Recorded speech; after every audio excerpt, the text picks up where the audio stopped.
आहेर भायगाव परिसरामध्ये रेती उत्खनन करत असल्याबाबतची बातमी मला गोपनीय सूत्रधारामार्फत मला मिळालेली होती. त्या अनुषंगाने आमच्या तहसील कार्यालयाचे माहेर भायगावचे ग्राम महसूल अधिकारी म्हणजे तलाठी यांना माहिती दिली.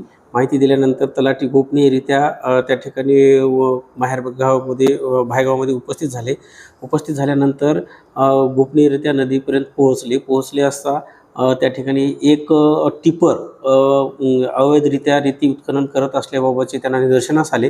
निदर्शनास आल्यानंतर त्यांनी त्या ठिकाणी उपस्थित असलेल्या चालक किंवा मालक असतील त्यांना ते विचारणा केली की सदर ठिकाणावर रेती उत्खनन करण्याचा परवाना आपल्याकडे आहे का किंवा काही पुरावा आहे का. तर त्यांच्याकडे कुठल्याही प्रकारची पावती, पुरावा अथवा रॉयल्टी नव्हती. त्यामुळे त्यांनी मग तहसील कार्यालयाकडं सदरील वाहन जप्त करून घेऊन जाण्यासाठी, पुढील कारवाई करता घेऊन जाण्यासाठी त्यांना विनंती केली. परंतु ते काही त्यांनी ऐकलं नाही.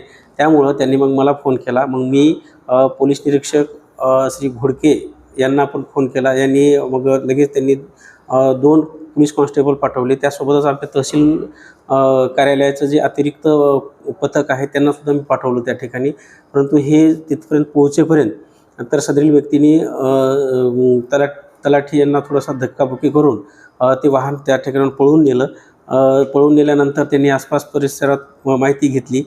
त्यानंतर गोपनीय मी माहिती घेतली असता गणेश राजपूत नावाच्या व्यक्तीचा सदरील टिप्पर असल्याबाबतचे कळाले.